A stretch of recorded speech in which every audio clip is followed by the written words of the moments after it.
Recently, the Federal Ministry of Education implemented a policy restricting learners less than 18 from participating in external examination like WAEC, NECO and also JAMB. In its latest move, the ministry has directed the teaching of basic skills like sewing, baking and others will begin in January 2025 across the Federation. In Makurdi, the Benue state capital, school administrators have been reacting to the pronouncement by the apex education regulator in Nigeria. Trust TV's Jimmy Adzandi brings details.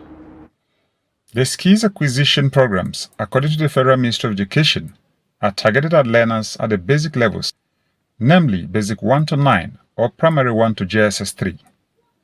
The school administrators admitted why it appears like a good policy, it may only be an illusion.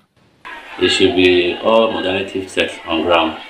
I went through these courses. I saw there are courses that involve both human resources and other resources involved.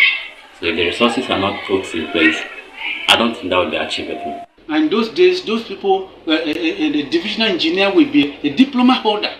They constructed bridges in the local villages, and those bridges are still standing there up to today. But now we have engineers. They are constructing such bridges. They are collapsing. So what is happening? And the government is not realizing this. They will make a policy, but it will be a verbal one.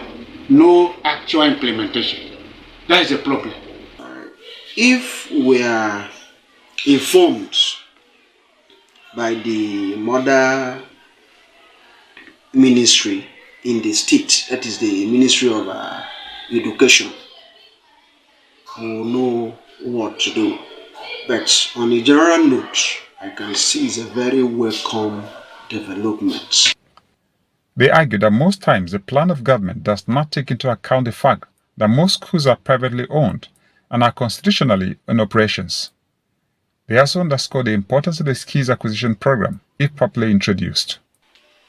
Yes, they are not encouraging the private sector. But I want to tell you, without the private sector in the education sector, education wouldn't have been anywhere in this country to write home about. Come to Benue State.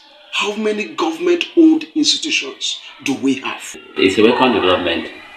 I think going by the current situation in our country where we don't have white-collar job for graduates and even school dropouts, I think if that is implemented and is done in a way to help the children and even parents who the children are dependent on. Technical schools are very, very important in every government.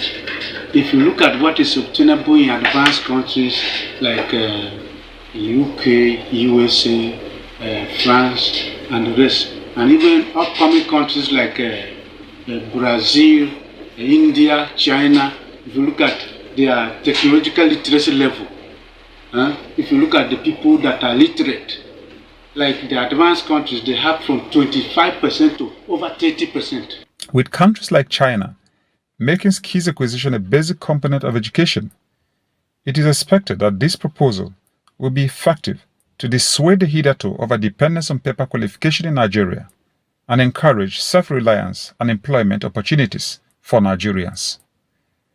Jimmy Azandi, Trust TV News, Makurdi.